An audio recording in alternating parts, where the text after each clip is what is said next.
Bienvenue sur notre série Paroles de terrain, la fresque jeunesse handicap. Solaire, le podcast de nos différences. Sous le soleil, exactement. Aujourd'hui, on vous emmène sur le terrain, à la rencontre d'une association qui a choisi de former ses salariés à la fresque jeunesse handicap. Une démarche engagée pour mieux comprendre et mieux agir. Jessica Clavier, chargée d'accueil et d'administration à Constellation, et des participantes témoignent de l'ambiance de la formation à la fresque jeunesse handicap.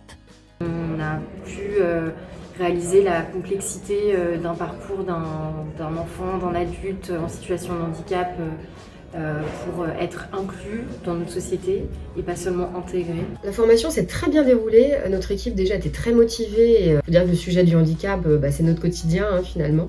Tout le monde était impatient de découvrir l'animation, le déroulé d'une fresque. Samira a super bien contextualisé l'atelier en nous mettant tous à l'aise. Nous avons été formés pendant 2 jours en étant nous-mêmes mises en situation. Et tout s'est fait de manière assez fluide. Et puis bien sûr, nous sommes repartis avec des outils, des guides pour animer. Et du coup, je viens de participer à cette fresque. C'était un moment très riche, très important, je pense, même dans ma formation. C'était super intéressant, on a travaillé en groupe à la réalisation d'une fresque. Ce sont vraiment des échanges entre professionnels, participants qui se créent. Ça permet vraiment de faire émerger des idées et surtout des actions. À la fois pour mieux s'informer. Je l'ai vécu en 3 temps. Un temps, premier temps assez joyeux de présentation de partage. Parler de nos vécus, sensibiliser, partager nos connaissances. Un deuxième temps de redescente émotionnelle, un peu de waouh, tout ce qu'il y a à faire, tout le parcours en fait, plein d'embûches à franchir pour les personnes en situation de handicap.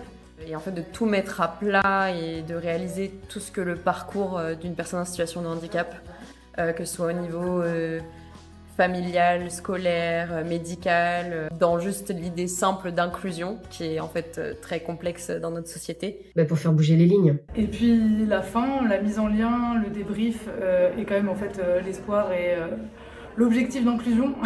Alors au-delà d'une simple anecdote, il y a eu surtout des émotions fortes, la prise de conscience des participants qu'ils étaient des aidants. C'était une activité très forte et très riche car on a partagé nos expériences.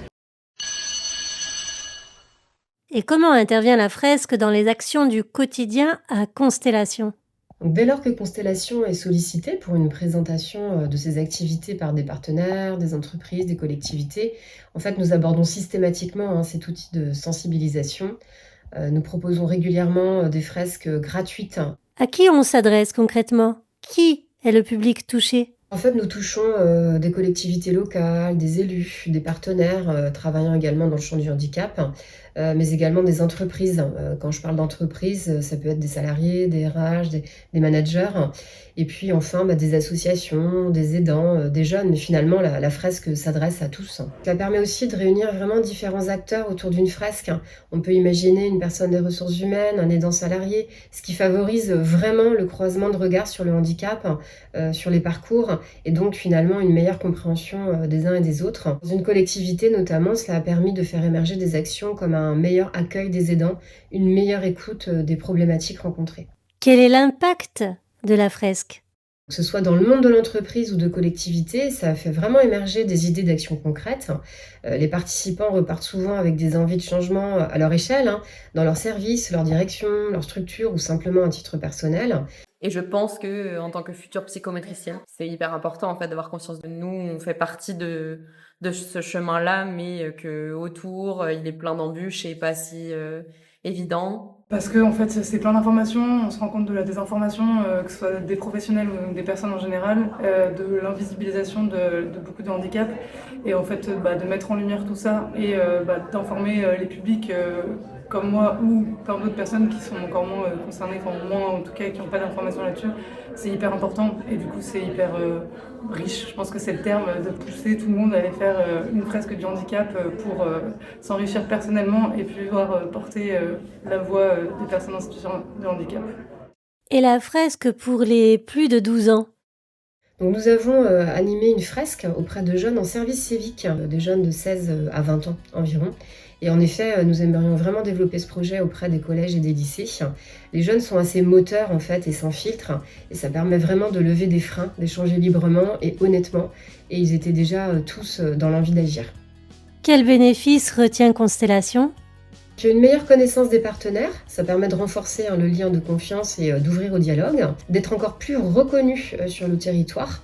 Nous renforçons notre souhait d'être une association ressource. Et oui, financièrement, cela nous permet d'avoir des gains financiers qui sont non négligeables. L'objectif d'inclusion qu'on souhaite, que j'ai envie de porter et de partager et que tout le monde soit quand même impliqué. Et j'ai trouvé ça hyper riche et intéressant. Juste de pouvoir informer les proches, sensibiliser.